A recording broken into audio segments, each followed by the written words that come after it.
नमस्कार दोस्तों। एक इलेक्ट्रॉनिक्स इंजीनियर के लिए मल्टीमीटर बहुत ही इम्पोर्टेंट इंस्ट्रूमेंट है। हमें किसी भी कंपोनेंट को टेस्ट करना हो या उसे चेक करना हो तो हमको मल्टीमीटर की ज़रूरत पड़ती है, या वोल्टेज, रेजिस्टेंस या करंट, इनको मेजरमेंट करने के लिए भी हमें मल्टीमीटर की ज़रूरत होती है। तो दोस्तों, आज मैं आपको मल्टीमीटर के बारे में बताऊंगा कि जो नए अभी टेक्नीशियन हैं, जो अभी सीख रहे हैं या फिर बिगिनर हैं, तो जिनको मल्टीमीटर यूज करना नहीं आता है, तो आज की वीडियो देखने के बाद आप सब मल्टीमीटर चलाने में एक्सपर्ट हो जाएंगे। सबसे पहले आपको बताऊंगा कि मल्टीमीटर से हम वोल्टेज कैसे चेक करते हैं। जब हमको डीसी वोल्ट चेक करना होता है तो हम मल्टीमीटर को इस रेंज पे रखते हैं 20। देखिए, ये भी बना हुआ है और स्ट्रेट लाइन है, इसका मतलब है कि ये डीसी वोल्ट को डिनोट कर रहा है। मल्टीमीटर के दो प्रोब होते हैं, एक रेड प्रोब जो कि पॉजिटिव होता है, ब्लैक प्रोब निगेटिव होता है। तो इसके माध्यम से आप वोल्टेज, करंट या किसी कंपोनेंट को टेस्ट कर सकते हैं। देखिए, जब हमारी आउटपुट सप्लाई, जब वोल्टेज 20 वोल्ट से ज़्यादा होता है तो हमें मल्टीमीटर को 200 पे सेट करना पड़ता है दोस्तों। जब 200 से ज़्यादा होता है तो इसको 1000 पे सेट करते हैं। 1000 वोल्ट से ज़्यादा सप्लाई यहाँ इस मल्टीमीटर से टेस्ट नहीं होता है।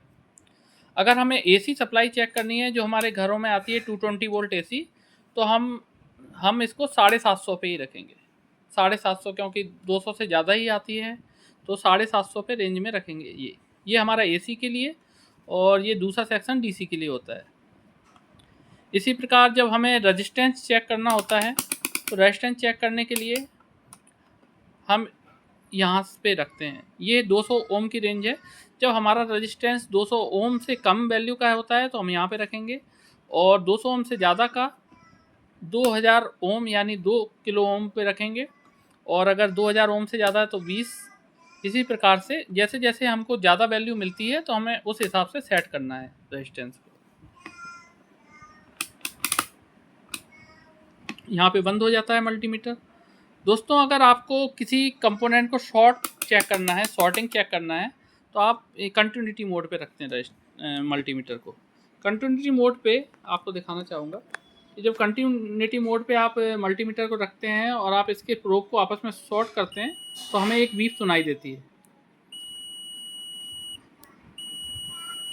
जब इन प्रोब में से रेड प्रोब को आप किसी एलईडी को टेस्ट करते हैं, तो रेड प्रोब को आप पॉजिटिव लेग पे और ब्लैक प्रोब को आप नेगेटिव लेग पे लगाते हैं, तो एलईडी ग्लो करने लगती है। तो इससे कंटिन्यूटी मोड बहुत ही अच्छा फीचर्स है मल्टीमीटर का, जिससे हम किसी भी इक्विपमेंट को किसी भी कंपोनेंट को चेक कर सकते हैं, वो शॉर्ट है या ओपन है या क्लोज है। देखिए दोस्तों, किसी भी कार्ड या सर्किट जब हम रिपेयर करते हैं तो हमको 3 कंडीशन मिलती है।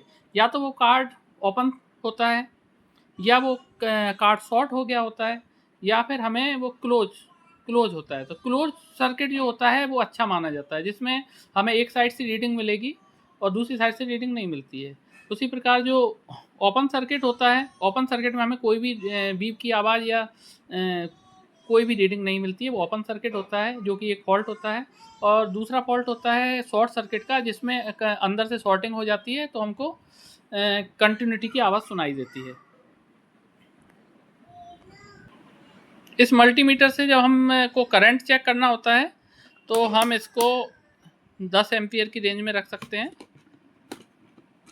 और ये रेड प्रोब को देखिए, आप जैसे देख पा रहे हैं यहाँ पे 10 एम्पियर लिखा हुआ है, तो 10 एम्पियर पे इसको लगा देंगे और इसको करंट चेक कर सकते हैं हम। किसी भी करंट सीरीज में चेक किया जाता है, तो सीरीज में हम चेक कर सकते हैं इसको, करंट को यहाँ पे।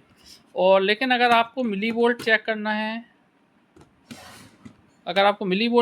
है, तो आप इसी सेम भी इसमें मिली वोल्ट चेक कर सकते हैं।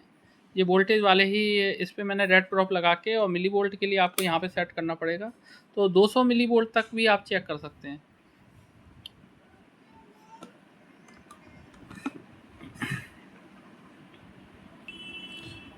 इसके अलावा ये हमें कुछ और फीचर्स हैं, एनपीएन, पीएनपी। ये हमारा जो है ट्रांजिस्टर हैं, इन पिन्स में हम लगाते हैं और उसमें जो HEF वैल्यू है उसके आधार पे हम ट्रांजिस्टर को चेक कर सकते हैं।